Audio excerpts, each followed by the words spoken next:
अस्सलाम वालेकुम friends, welcome back to another video. So guys, आज हम अपने प्रोजेक्ट बनाने जा रहे हैं। ठीक है, आज हमारे प्रोजेक्ट की पहली वीडियो है। इससे पहले मैंने एक वीडियो बनाई थी, इंट्रो वीडियो थी वो। तो उसमें मैंने सब कुछ बता रखा है कि हम कैसे अपनी हम अपना लेआउट हमारा कैसा होगा, फंक्शनैलिटी हमारे इसकी रजिस्ट्रेशन और लॉगिन फॉर्म की कैसी होगी। ठीक है, उसमें हम क्या क्या वैलिडिटीज़ लगाएंगे। तो अगर आपने वो वीडियो अभी तक नहीं देखी तो आप जाएं मेरे चैनल पर। ठीक है, यहाँ पर मैंने एक प्लेलिस्ट बना के रखी है ऑलरेडी, तो आप ये इस प्लेलिस्ट को एक्सेस कर सकते हैं। Login and registration system with database in Python Tkinter and SQLite 3 database. ये एक वीडियो इसमें ऑलरेडी मौजूद है, इंट्रो वीडियो है ये। ठीक है, आप ये देख लें ताकि आपको समझ लग जाए कि हमें कैसा बनाना है अपना प्रोजेक्ट। ठीक है, तो गाइज़ आज हम अपनी जो पहली वीडियो होगी हमारी, तो उसमें हम एसक्यूएललाइट 3 के साथ काम करेंगे। हम सबसे पहले डेटाबेस बनाएंगे अपने रजिस्ट्रेशन फॉर्म का, उसके बाद हम बाकी काम करेंगे। तो आज सबसे पहले हम एसक्यूएललाइट 3 के साथ काम करते हैं। ठीक है, तो मैं यहाँ पर सबसे पहले एक फ़ाइल बना लेता हूँ। मैं फ़ाइल बनाता हूँ rajesdb.py के नाम से। ठीक है, तो ये मैंने फ़ाइल बना ली है। अब मैं इसे अब इंपोर्ट करता हूँ एसक्यूएललाइट 3 को।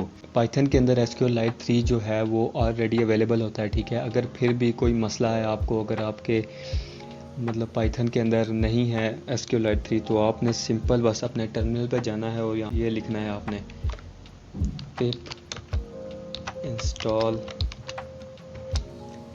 एसक्यूएललाइट 3। ठीक है, आप ये लिखेंगे तो आप इंस्टॉल इसको आसानी से कर सकते हैं। ये ऑलरेडी वैसे इंस्टॉल होता है तो आपको ज़रूरत नहीं पड़ेगी इंशाल्लाह। तो अब हम जो है इसको इंपोर्ट कर लेते हैं एसक्यूएललाइट 3 को। तो मैं लिखूँगा इंपोर्ट एसक्यूएललाइट 3। मैंने इसे इंपोर्ट कर लिया। ठीक है, तो हमारा जो सबसे पहला काम होता है वो हमारा काम होता है कि हम अपने जो एसक्यूएललाइट 3 को उसको इनिशियलाइज करवाएं। ठीक है, उसको मैं किस तरह इनिशियलाइज करूँगा, मैं लिखूँगा कुछ भी लिख दूंगा, मैं इसको किसी भी वेरिएबल में डाल दूंगा। मैं कौन लिख देता हूँ, कौन इक्वल टू एसक्यूएललाइट 3 डॉट कनेक्ट। ठीक है, मैंने ये कनेक्ट लिख दिया। मैं अब इसके अंदर एक पैरेंथेसिस ब्रैकेट्स डालूंगा। ठीक है, और अंदर इन्वर्टेड कॉमास डालूंगा।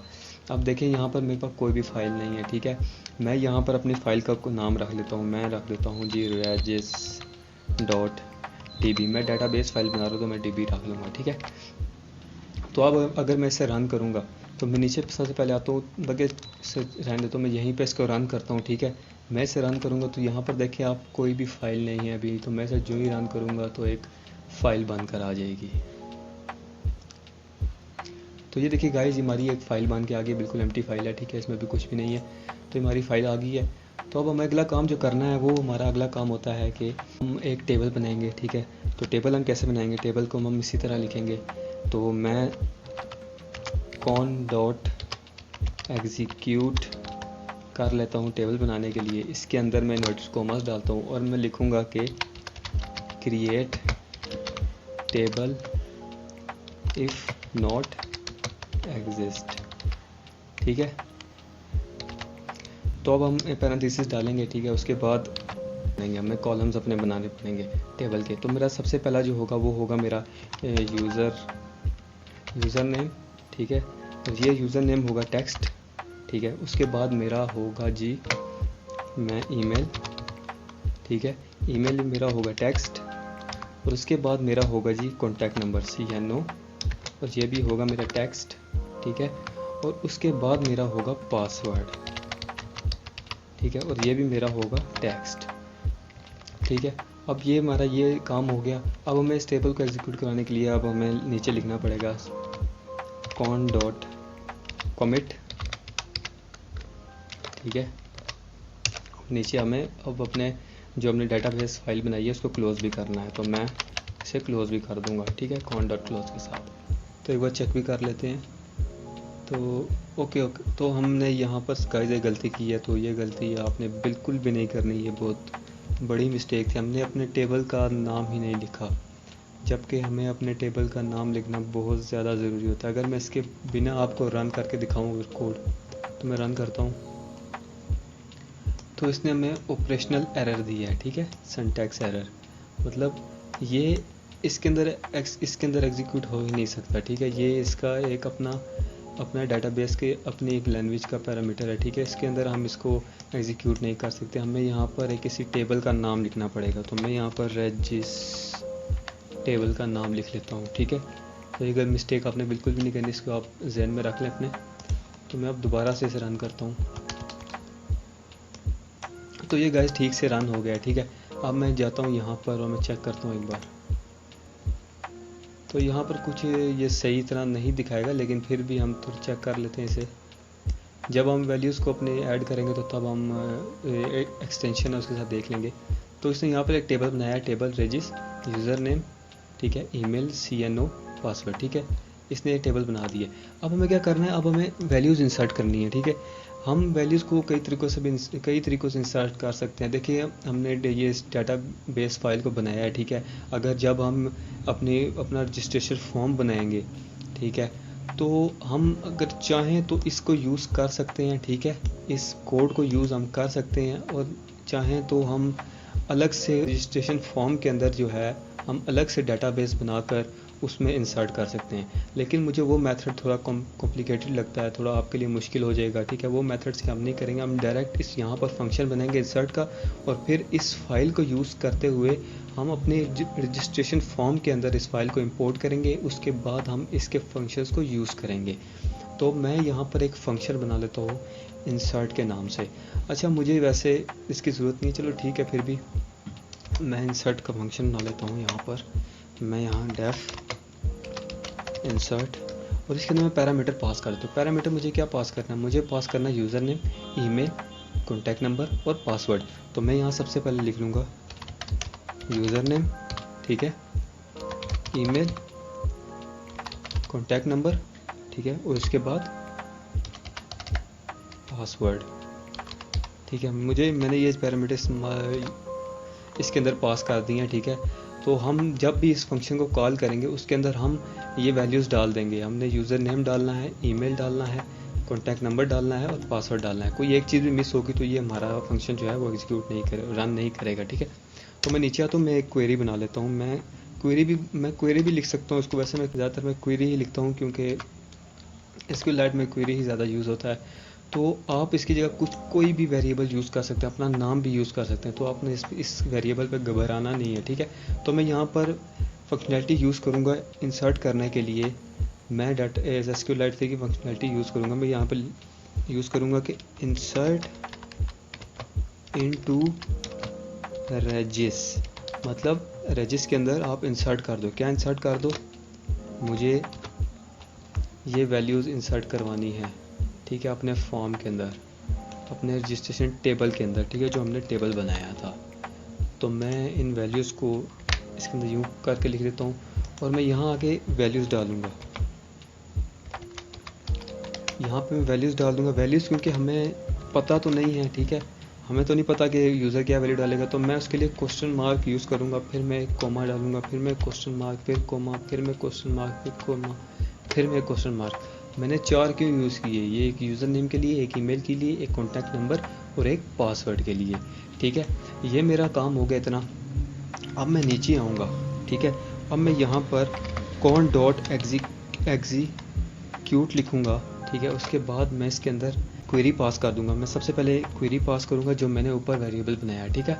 मैं इसको पास कर दूँगा, उसके बाद मैं कॉमा, फिर मैं ब्रैकेट्स डाल के, ठीक है, पैरेंथेसिस के अंदर मुझे क्या पास करना है, मुझे पास करनी है ये वैल्यूज़, ठीक है, मुझे ये वैल्यूज़ पास करनी है।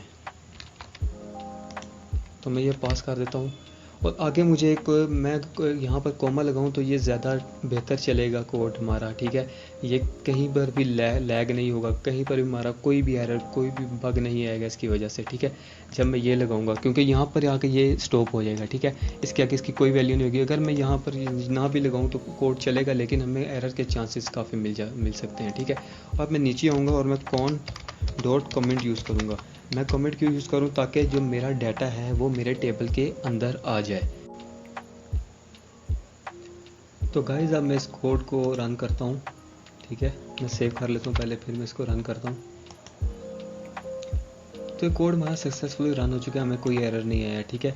लेकिन हमारे डाटाबेस के अंदर देखिए कोई भी वैल्यू अभी तक आई नहीं होगी, यकीनन ये कोई भी वैल्यू अभी तक आई नहीं है, ठीक है। ये हमारे पास टेबल ही बना हुआ है। तो हमें इसके अंदर वैल्यू डालने के लिए तो हमें सबसे पहले जो है यहाँ पर इंसर्ट फंक्शन को यूज़ करना होगा। मैं यहाँ पर इंसर्ट फंक्शन को कॉल करता हूँ, इंसर्ट, और इसके अंदर मैं वैल्यूज़ डाल देता हूँ। मैं पहली वैल्यू डाल दूँगा ये यूज़र नेम, पहला यूज़र नेम होगा तो मैं यूज़र नेम डाल देता हूँ, ठीक है। और दूसरी वैल्यू जो हमारी होगी वो ईमेल होगा, तो मैं ईमेल डाल देता हूँ, ठीक है। तो तीसरी वैल्यू जो होगी हमारी वो होगा कॉन्टैक्ट नंबर, तो कॉन्टैक्ट नंबर भी मैं डाल देता हूँ, ठीक है। तो चौथी वैल्यू जो होगी हमारी, चौथी जो वैल्यू होगी हमारी वो होगी पासवर्ड, तो पासवर्ड भी मैं डाल देता हूँ, ठीक है। तो अब मैं इस कोड को रन करूँगा। मैं सेव कर रहा हूँ, ठीक है, और मैं इस कोड को रन कर रहा हूँ। तो ये कोड सक्सेसफुली रन हो चुका है, जी हाँ, तो ये सक्सेसफुली रन हो चुका है। तो मैं अब आपको इसकी बजाय मैं आपको यहाँ से जाकर दिखाता हूँ, ठीक है। मैं यहाँ पर इसको रिलोड करता हूँ, तो मैं यहाँ पर आता हूँ ओपन एग्जिस्टिंग डाटा, मैं अपना डाटाबेस खोल लेता हूँ, ठीक है। देखिए तो इस विंडो के अंदर मेरा जो डाटाबेस है मैं इसको क्लिक करूँगा और मैं इसको ओपन कर लूँगा, ठीक है। इसे ओके कर दूँगा। तो गाइज़ आप देख सकते हैं कि हमारे पास ये हमने जो इंसर्ट किया था वो आ गया है, हमारे पास सारी वैल्यूज़ आ गई, हमारे पास यूज़र नेम आ गया है, ईमेल आ गया है, कॉन्टैक्ट नंबर आ गया और पासवर्ड भी आ गया है, ठीक है। अगर मैं यहाँ पर जाकर मैं यहाँ पर 1 2 3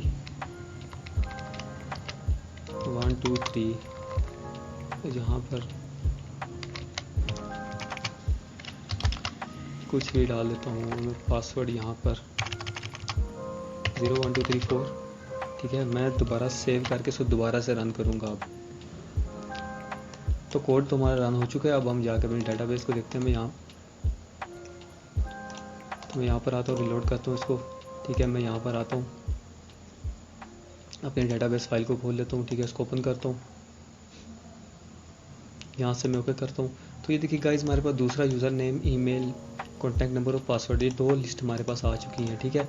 तो इसी तरह जो हम अपना रजिस्ट्रेशन फॉर्म बनाएंगे, ठीक है, उसमें भी हम इसी तरह इंसर्ट वैल्यूज़ को यूज़ करेंगे, क्योंकि अगर मैं वहाँ पर डाटाबेस को यूज़ करने लग गया, अगर मैं वहाँ पर कोडिंग के बीच में डिकेंटर की कोडिंग जब हम करेंगे तो उसके अगर बीच में मैं अगर डाटाबेस को यूज़ करूँगा तो वो थोड़ा कॉम्प्लिकेटेड हो जाएगा आपके लिए। इसलिए मैंने यहाँ पर अलग से इसलिए वीडियो बनाई ताकि मैं आपको इस फंक्शन के बारे में समझा सकूँ। तो इसको हम आगे इसी फाइल को हम यूज़ करेंगे, ठीक है। तो गाइज़ अगली वीडियो का इंतज़ार कीजिएगा। तो मिलते हैं गाइज़ अगली वीडियो में, तब तक के लिए अल्लाह हाफिज़।